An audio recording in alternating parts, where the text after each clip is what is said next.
everyone, welcome back to Sunny Live Show, and thank you so much guys for tuning in. Well guys, I'm back again with the Super Stories, and namhlanje sikhuluma guys ngomkhokha. Hayi guys, kushube kakhulu ke sele kwaqala ibandla nje likangoza nje izinto zimapeketwane.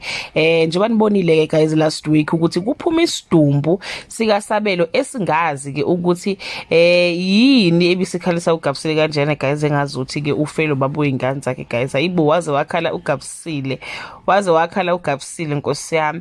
Kuleli viki eliqalayo ukuthi kwakuzobe kuninkombankombane ke amabandla ethi lakhi ibandla elidale konke lokho esikubonile, kodwa ke iqiniso ukuthi guys yezi kakhulekani ke izimvu yize eziqala uthuthuva. Angazi guys ukuthi ke zifike kanjani ekulweni zodwa. Lokhu ke sibone uSabelo eshaya obegqoke njengaye. Ngicabanga ukuthi ke guys umvelaso omkhulu useqalile guys uyasebenza emfihlakalweni, ngoba uSabelo utheme isashaya lo wabhudi lowana wabona induku enkulu indize emoyeni, futhi ngicabanga ukuthi ibona uyena kuphela.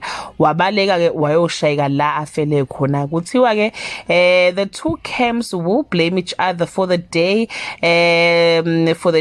ya Friday. Bathi kuSiphamandla noKhulekani bazothola ke incwadi ke ivela ke enkantolo. Ngicabanga ukuthi ke emva kokushona ke kukaSabelo, so bobabili they are accused ukuthi ke banesandla ke kufeni ke kaSabelo. uNdlovu bathi ke yena kuzozama amaplan ukuthi aphine ukufa kaSabelo akuphilile kuDifa, athi uDifa uyena obulaleke uSabelo, noma ke icamp kaSiphamandla iyona ke nesandla ekufeni ke kukaSabelo. Kodwa ke guys ingazuthi ke umvelase ke usezwile ukuthi kudala nembizi. Bathi uKhulekani is conflicted about telling the truth.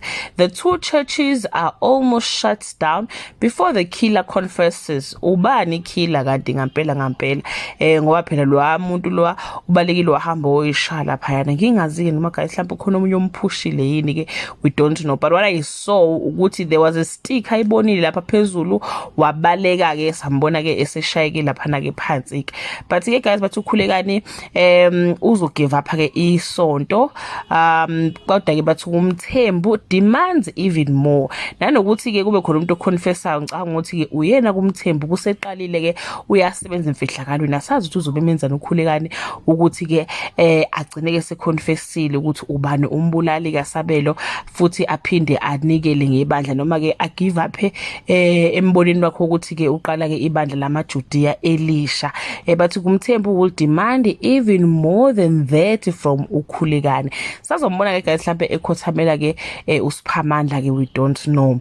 Sefikile impela umvelase guys kade nimbiza bakithi. So next month ke mhlawumbe singalindela ukuthi ke induku ke kubantwana abangalaleli, singalindela ukuthi ke sibone ke umvelase vela kuMamzobe, simbone vela kuNdlovu, simbone vela kuNomkhosi, njengoba seqalile ngazuthi ke uyabonakala ke kuKhulekani. Hi guys, I ke kwashuba kule nyanga ngifuna ukuqamba manga.